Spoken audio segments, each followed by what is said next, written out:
আজকে আমরা এমন একটা দেশ সম্বন্ধে বলতে যাচ্ছি যে সম্বন্ধে যাই বলি না কেন খুব কম বলা হয়, কারণ নির্লজ্জ একটা দেশ।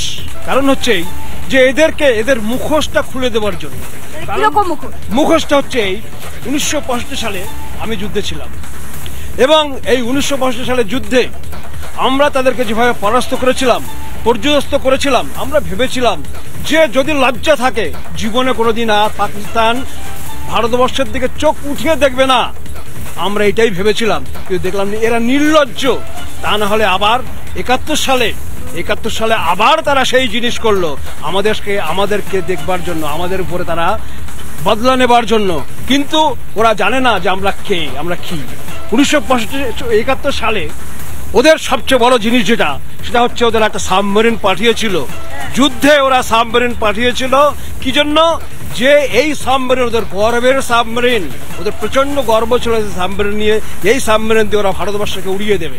সেই সাবমেরিনটাই তো উড়ে গিয়েছে। এই সাবমেরিনটা আমার হাতে, এই হাতটা দেখে রাখুন পাকিস্তানের সমস্ত লোক। এই হাত দিয়ে সেই পাকিস্তানের সেই সাবমেরিন ডুবিয়েছি আমি। আমার নাম বিমল কুমার চন্দ্র। আমি সেই ইন্ডিয়ান নেভির লোক যে 71 সালে পাকিস্তানের সেই সাবমেরিন, যে সাবমেরিন তাদের গর্ব ছিল, সেই সাবমেরিনকে আমি ধ্বংস করেছি। আমি, আমার টিম।